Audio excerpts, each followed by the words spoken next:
是杰森·斯坦森最烧脑的一部电影，片中的剧情复杂反转，留有悬念，以至于当年上映后，很多人都评论说没看懂。今天陈飞就给大家梳理一下情节，保证每位老铁们都能看懂。故事发生在米国的一家银行，几个歹徒突然冲了进去，他们分散站位，戴上丝袜，然后就对着空气一顿突突。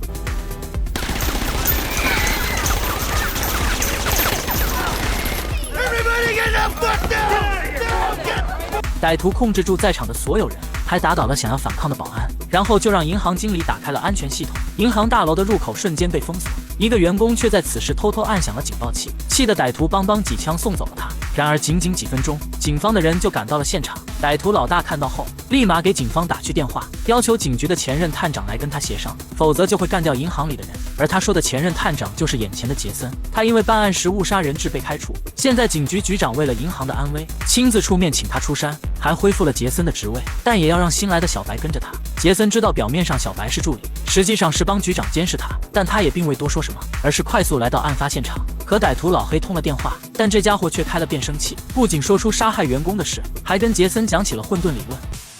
Chaos has some order to it. Wait, Lorenz. Don't worry, I don't have any plans until sunrise tomorrow.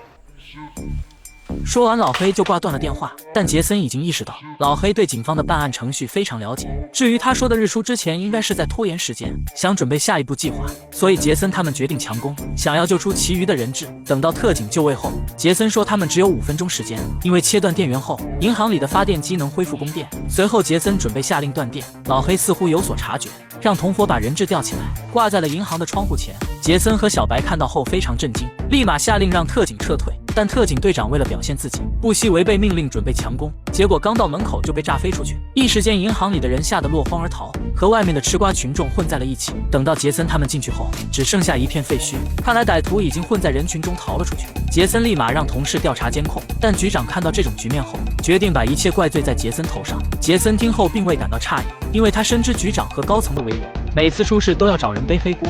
与此同时，小白又听了一遍杰森和老黑的对话，似乎发现了什么，于是他立刻找到杰森，想要和他聊聊老黑说的混沌理论。杰森却表现出不耐烦的样子，不想听一个刚毕业的人絮絮叨叨，然后就把饭钱放在桌上，头也不回地离开了现场。小白似乎很不服气，不仅拿出自己的钱结账，还想把杰森的钱还给他。殊不知这个举动在后面起到了重要作用。当天下午，警方就在监控中发现了一个惯犯，杰森的同事抓过他几次，所以知道他的相关信息。随后警方就准备去抓人，结果刚敲门，杰森就察觉到异常。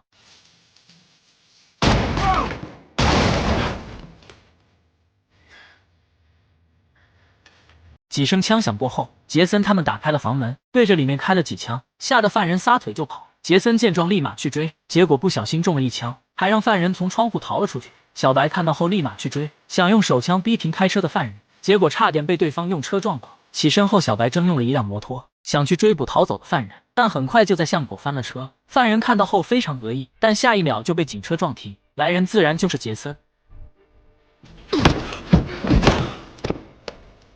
杰森咣当几下打倒了对方，算是给自己中枪出气，然后就对着摔倒的小白打了个招呼，让他明白谁才是抓人高手。而被打倒的犯人受了内伤，只能在医院进行治疗。警方只好去搜他的家，结果搜查到一包现金，但他并不是被抢银行的钞票，而是米国财政局的赃款。因为钞票上有特殊液体的气味，这是警局政务室独有的手段，为的就是保护证物不被调换。杰森知道后立马前往政务室，发现有人拿走了那笔赃款，登记表上显示是特警队长拿走的。杰森他们迅速来到队长家中，结果却发现他已经自尽了，家里还有银行内部的构造图，这让大家觉得他是畏罪自杀。就在此时，老黑打来了电话。Detective Connors. I'm starting to connect the dots. Vengeance will be mine, Detective. Then come and get me, you piece of shit.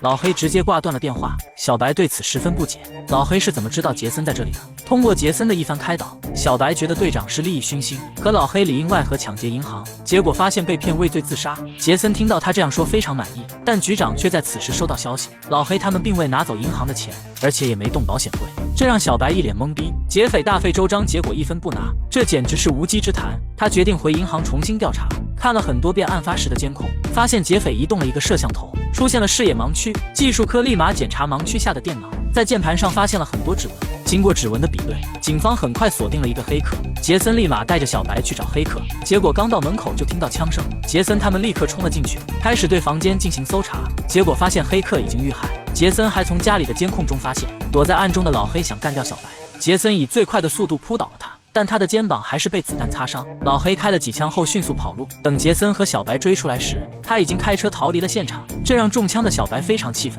好在之前抓到的犯人已经苏醒，正在气头上的小白立刻对他进行逼问，吓得他时不时看向旁边的杰森。但随着小白注射特殊药物，犯人吓得供出了同伙。警方根据信息调查到，老黑是一个歹徒的亲哥哥，之所以要报复杰森，是因为他不仅在珍珠街误杀了人质，还击毙了劫持人质的歹徒。作为歹徒哥哥的老黑自然要为弟弟复仇，而且他的同伙也是重犯。几人约定在今晚碰面，杰森他们知道后立刻前往目的地。等到那几个歹徒碰面时，警方会立刻出手抓住他们。结果一个警员的无线电出现故障，发出的声响顿时被歹徒听到，吓得歹徒立刻朝着警方开枪，然后就撤回了房间。杰森他们立刻分开搜查，干掉了2个亡命徒。一个女警突然发现定时炸弹，立马呼叫大家撤出房间，但杰森因为和歹徒缠斗，错过了撤离的机会。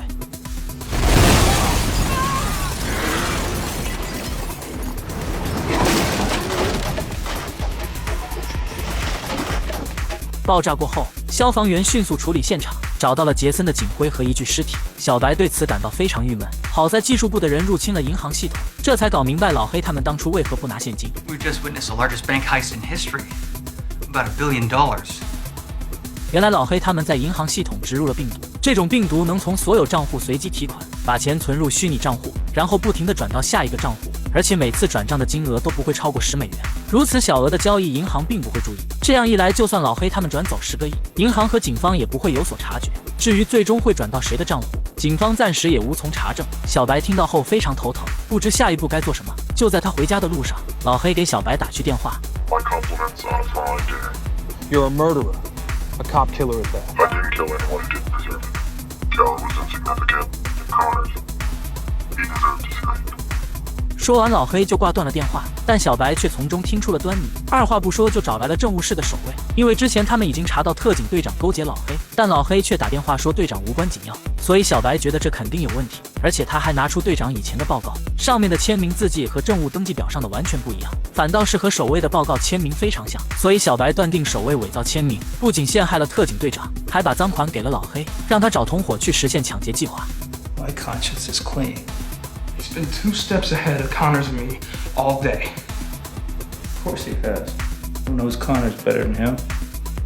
此话一出，小白非常疑惑。守卫看他如此执着，就交代了实情。原来老黑并不是歹徒的哥哥，他曾是杰森的助理，两人一起参与了珍珠街案件。看到歹徒劫持人质，非常激动。老黑担心人质的安全，就开了枪，结果却误杀了人质，这让老黑顿时自责难当。突然，杰森看到歹徒想要开枪，于是率先出手干掉了歹徒。事后，两人被指控滥杀无辜，老黑因此被直接开除，而杰森也受到牵连被停职。气愤的老黑为了复仇，不仅戏耍了杰森和警方，还通过守卫诬陷特警队长，从而实现有史以来最大的抢劫案。弄清楚这一切后，技术部门通过通话定位查到了老黑打电话的位置，小白立刻前往目的地，刚好遇到从餐厅离开的老黑。老黑见状假装投降，然后出其不意地朝小白他们开枪，快速撤回了餐厅。等小白他们进去后，老黑已经劫持了老板娘，重新上演了珍珠街案件，想让小白体会自己当时的处境。突然，小白的同事想要偷袭，结果却被老黑率先发现，于是迅速用枪逼退了小白他们，然后带着老板娘一起逃离。等小白追出去后，只剩下老板娘一个人瑟瑟发抖，但她还是伸出手指明了方向。小白快速追了过去，却被躲在集装箱上的老黑偷袭，好在及时躲避才逃过一劫。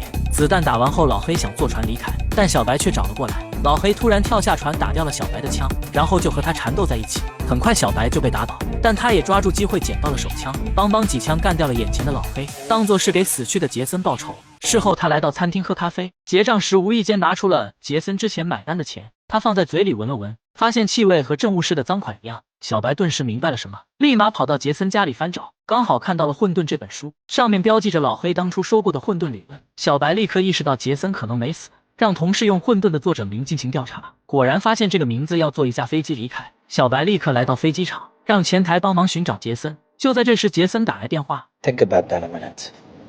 Doesn't that blow your mind? $10. That, my friend, was my mistake. I called you. 小白听后很快意识到，杰森才是抢劫案的主谋，于是一边接电话一边寻找杰森，想在他坐上飞机前抓住他。而杰森则是大方承认了这一切，还说当初的定时炸弹是他放的，爆炸前他把警徽留在同伙的尸体上，然后快速躲进事先准备好的地道。等爆炸结束后，他再换上消防服离开现场。It's after 6. The money's cleared. I'm a wealthy man. So why not kill me? You have plenty of opportunities. This wasn't about killing Shane. It was about standing up for what matters. Besides, you kinda grew on me.